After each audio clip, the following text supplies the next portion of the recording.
Hi, I'm Brent Johnson, and today I'm at Wayne Presbyterian Church in Wayne, Pennsylvania, right outside of Philadelphia. And with me is my friend and colleague, Kirsten Santos-Rutschman, who most recently was in St. Louis, at least the last time I saw you. You've just started here. Yeah, only about 6 weeks ago. So you're getting to know this organ still. Mm-hmm. So we're both kind of going to be exploring this together for the first time. You have a few things you can show me, I'm sure, but I'm just curious. We have the grate all out here in two boxes. So let's just start listening to some of these great pipes. This is an Austin organ from 1963. Mm-hmm.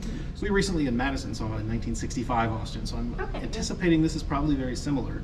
But some things about it make me think it's a little bit different just in appearance. So let's just start with the grate. We have a Principal 8.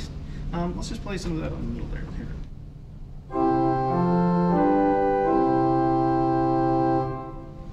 Yeah, big edgy sound. It's big and loud in this room. This is a big room. Do you know how many people this might seat? I'm guessing, 800 to. Certainly several hundred. Yeah, so you need a lot of sound to fill that up. And then we keep building up the chorus. There's a 4-foot octave.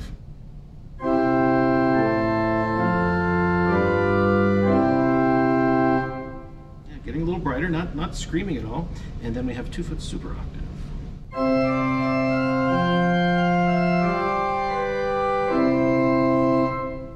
On top of that, a 4-rank furniture mixture. And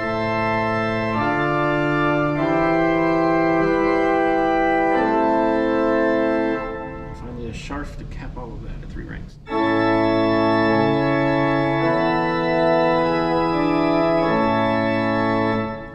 that adds a lot of brightness, that last little mixture of the Scharf on top. But otherwise, that's a little more restrained than I would expect for a 1963 Austin. It's not too in your face, I don't think. Let's go down. We have a 16-foot that goes underneath that.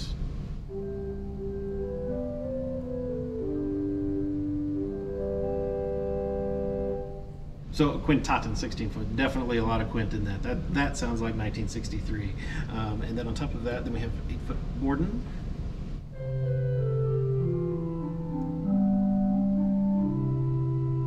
Yeah, nice little bright flute there, and then 8-foot Gemshorn.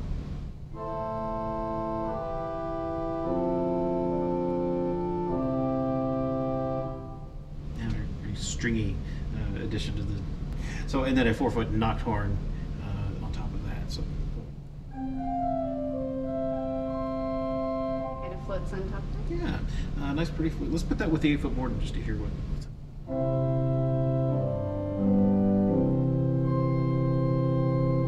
Yeah, so a lot of brightness there, more than the fundamental. And then that's our great division there, say for couplers and. Well, we do have a reed, I should say. We forget about that. It's over here on the side. I want to hear this 8-foot trumpet. I can see it back there.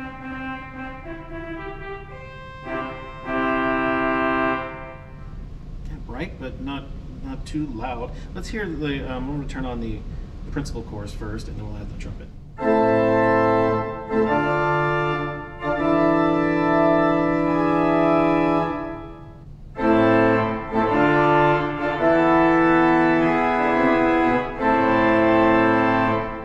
Big bright sound. So a lot of sound out here in the grate that really cuts through. And so below that we have the choir. Now, do you know which side is which here as far as chambers? Let's play one. Let's turn on the 8-foot gedeckt. Play a little bit of that.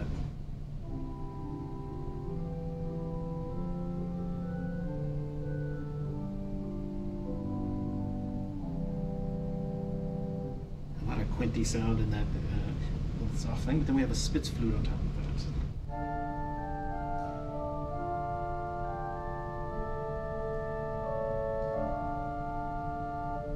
And a 2-foot flute.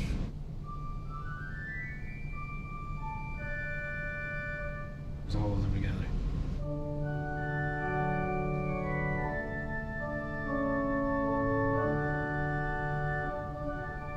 And the choir is enclosed, so you can close that down if you need to.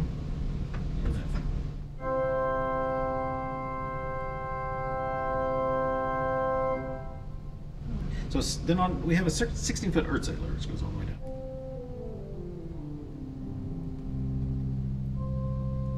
Very nice to have a 16-foot sound in the choir, but it's available as 8 as well. So here's the 8, but then we're going to add the Erzähler Celeste.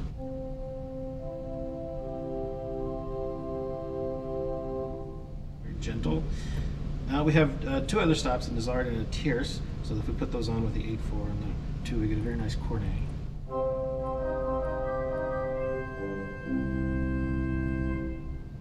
We have two reeds in the choir, a crumb horn here at 8 foot. Expect a crumb horn to sound like, and then 4-foot shamai. Put that down to the bottom octave in here. Have that English horn quality, right? In addition to the choir here, we also have right next to it a positive division, which appears to be just another little chorus. Let's start down here with the nason flute at the bottom. That's all out on these chests in front of the choir division. Going on up, we then have a capo flute, 4-foot. Very skinny little thing, and then a 2-foot octave on top of that. Here's 8/4 and 2 all together.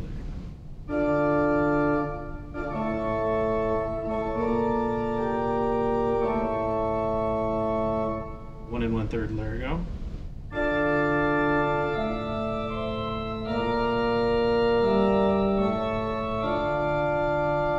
Then a 1-foot sit flute on top. And we just keep going. 3 rank sharp.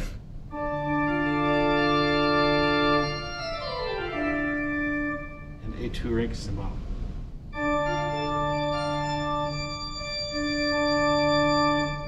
Sounding like 1963. A lot of brightness, a lot of piercing upper work.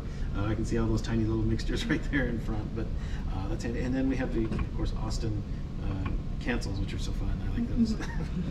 All right, that's everything here on this part, besides the antiphonal stuff, which we'll talk about later. We have a swell division. Let's start with the principal chorus and the swell. So we'll have that 8-foot Geigen, which would be our principal sound.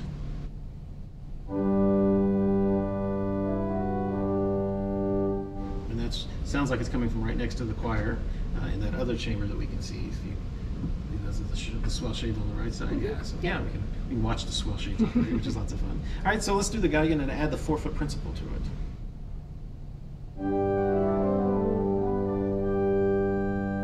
Yeah, definitely a brighter sound than the Geigen in that principal. All right, and then we have a 2-foot octave on top of that.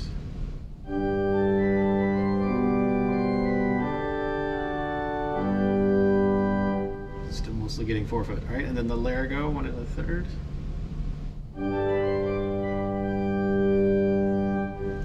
Just very subtle additions there. And then we have a 4-rank plongeon in the swell.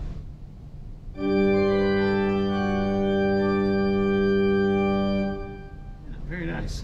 That's our principal chorus in the swell. We have then a line of flutes there on the left side. So let's hear that first one. We have a 16-foot Wharton.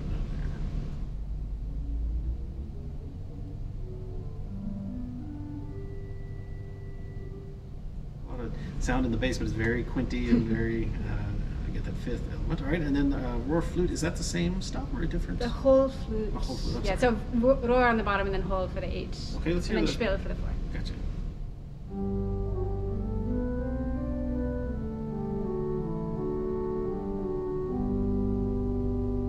Let me hear the whole flute by itself. That really fills in the 16-foot well.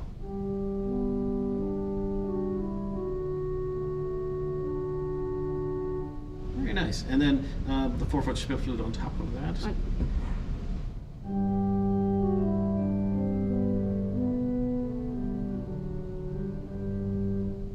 Lovely. Or do you want it on its own? Sure, let's hear the 4-foot by itself.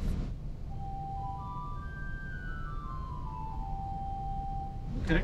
Yeah, very bright chipper flutes there.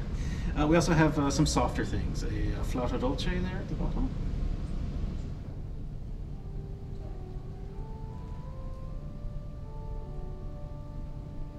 Soft, but then it has a celeste to pair with it.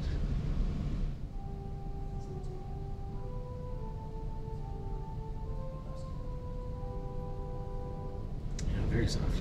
And I didn't mention the roar board in 16 is borrowed then at 8, so we have that as an available option. And then we have a pair of strings, a viola da gamba and a celeste.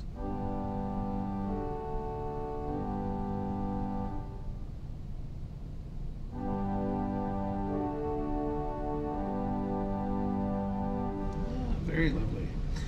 And that's all our flutes in the Swell. Then we have some reeds. Tell me what reeds we have. There's trumpet in 8 and 16, clarion in 4, trumpet and chamade, which is a relatively recent addition, I believe, in more recent years.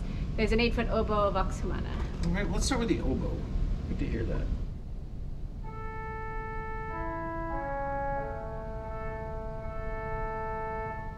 All right, and then the vox humana, of course, on top of that.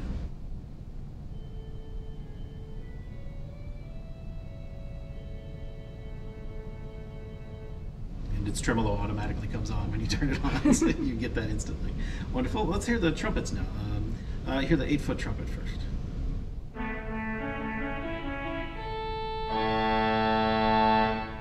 Another big, bright, bold trumpet, and that's the same thing available at 16. So if you draw the 16, you get the octave lower. Good. And then we have a 4-foot clarion that goes with that, so we have the whole battery.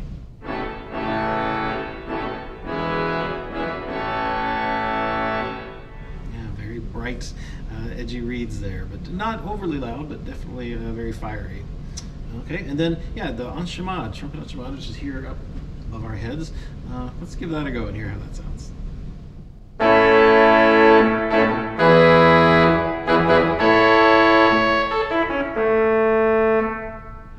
Definitely from a different era. Big, round, warm sound, but man, is that loud. Yeah. So good. Useful for those special occasions only. The choir has fun when it's going right over their heads there. I bet you see them all duck. Yeah. We have then a bombard division, which is, I believe, just one reed borrowed to 16, 8, and 4. It's our bombard stop.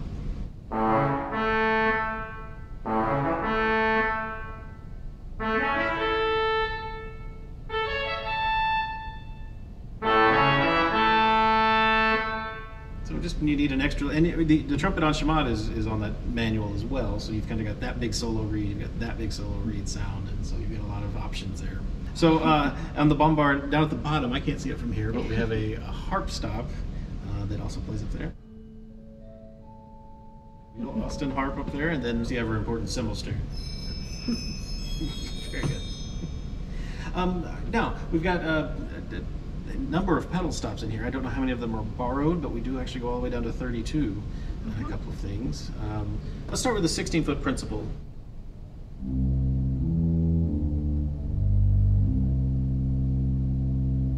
Yeah, nice edgy principal, and then we have a 4-foot or an 8-foot, excuse me, octave for that.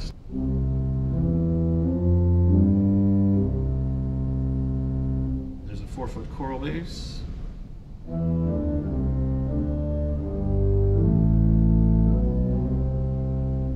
There's a 2-foot in the form of a block flute.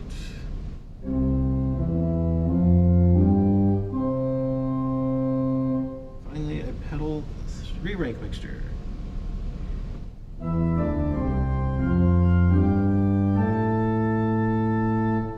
Okay, we have a harmonic stop, which usually goes with kind of the full organ. I want to hear it by itself just to hear what it sounds like. I haven't ever heard one of these on an Austin organ, I don't believe. Because I have to resolve the last thing I just did.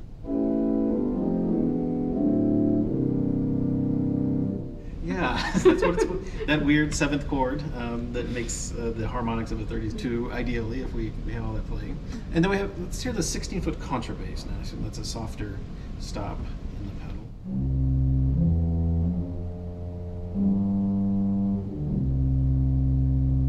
It's still pretty big. It's bigger than I expected. But that goes down to 32 as well.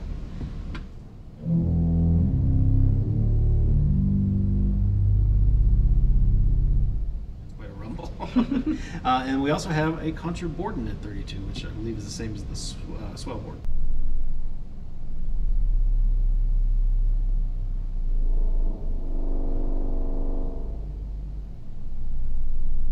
We get more rattle of the room. It's a nice soft 32, one of those that's just barely there, so that's kind of nice to have.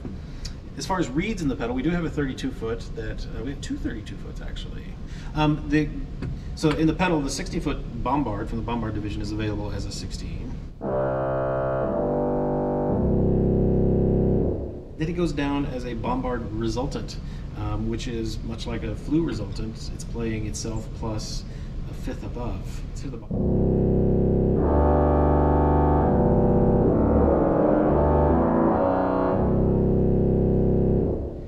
yeah, I'm not sure that's effective by itself, but perhaps with the real 32s on and maybe even the harmonics, it might brighten everything up. But then we do have a 32-foot, what did I say it was? Contrabombard. Contrabombard, okay.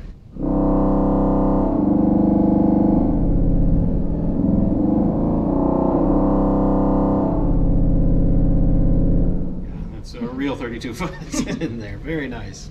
And then most of the pedals seem to be borrowed from other stops and other divisions, as we would expect.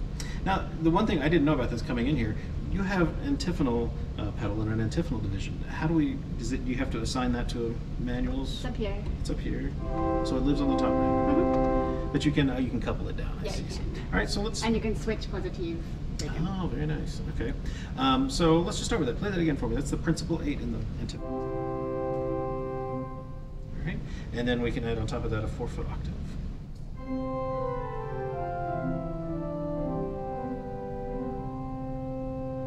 And then a 2-foot 15th.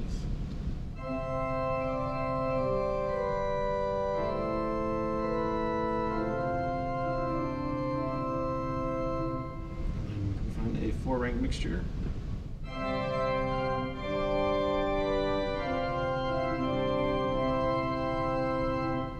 A nice little chorus to have. I don't know how much bigger it is out in the room from where we're standing. The listeners' microphones are out there, so they'll get a full idea.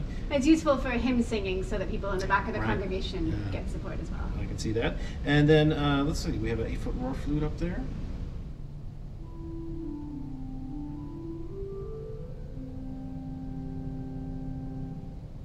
Nocturne.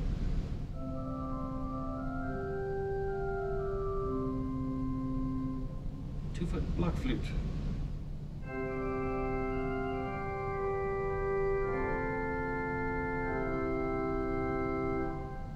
And we have not one but 2 celeste back there. We have a dolce. Let's hear that first by itself.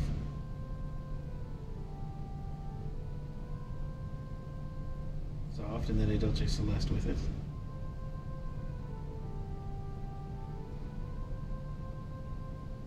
If that wasn't enough, we also have Earthsailor.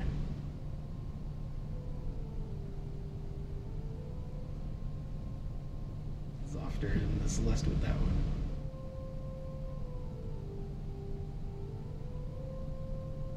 And I just assumed that was all there was, because how would you, 2 is plenty. There's one more, I didn't even notice. There's a viola and viola celeste back there. The celeste.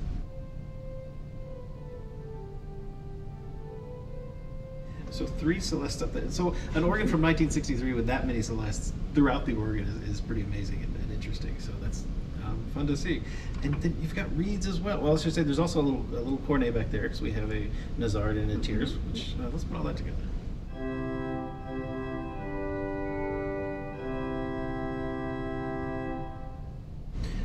And then one little unit trumpet back there. So here's an 8-foot trumpet. Let me hear that.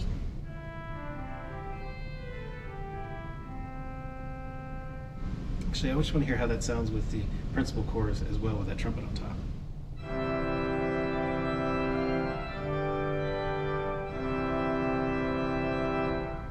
Yeah, big bright sound. Again, helpful with the congregation spread out from either end of the church. And then that's available, of course, at 16, 8, and 4. So what does that all sound like?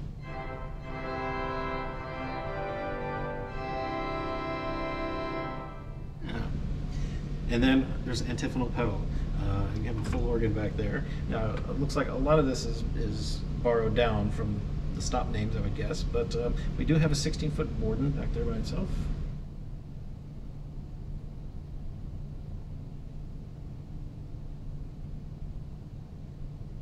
I think I hear something. I can kind of hear it, yeah, it's playing. And then there's another 16, which is principal.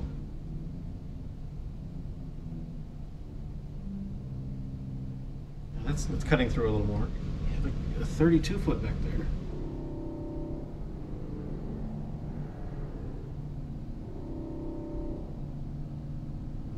My guess is that's probably a fractional length or a sorbonne or something. It's making the pitch, but that comes out of the same 8-foot trumpet, 8-foot 16 trumpet unit that you had up there in the manual. And then we have 4s and 8s borrowed out of the antiphonal manual as well. This is a surprising instrument to me. This is very different from the 1965 Austin that I heard recently, especially just with having things like the positive and the antiphonal and the bombard division. It's just got a lot more things for the same size. So I assume you must be having fun learning how to play this thing. Yeah, there's a lot of bells and whistles. And the congregation, I assume, must enjoy the organ as well if they have something Very like much this. so, yeah. All right. They're a very music supportive place. Very good. Well, I'm glad you've landed here. I'm sorry we lost you in St. Louis. But Well, thanks for coming to visit and come see this instrument. Indeed. So you may have figured out by now what it took Nick and I a little bit longer and some exploration of the organ to discover, that this has had some modifications made to it since 1963. Wow. All of this is in that tiny tower. There have, in fact, been some digital additions to the organ, especially to this, very tiny antiphonal chamber to have that many actual numbers of ranks in it. They're not real. But here we are in the Great Division, and I regret to say that we weren't able to get into all three chambers on this organ, owing to some locked doors and things like that, and time constraints, but here we are, looking at pedal stops along the back, I believe the pedal reed. We see a cantilever bar for the chest out over the organ. These are great pipes here.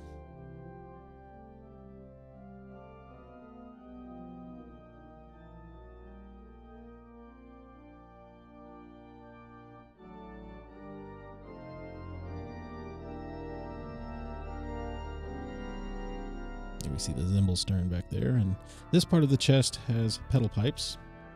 See some space back there, and digital equipment's on the back wall, including a speaker. It's a close-up of the pedal pipes.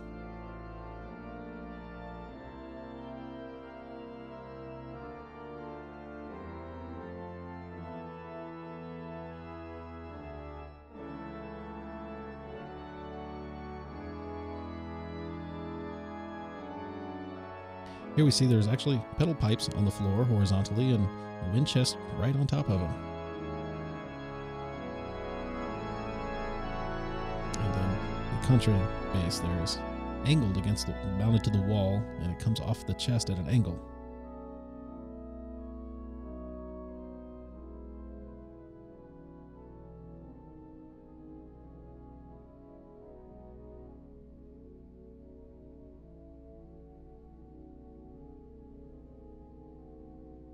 And here from the walkboard, we can see out over the exterior pipes in the flower box chests.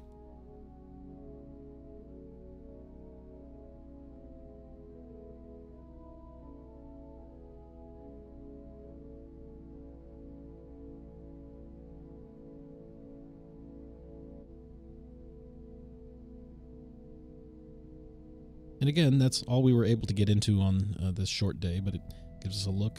You can see over that the choir and grate chambers are on the opposite side.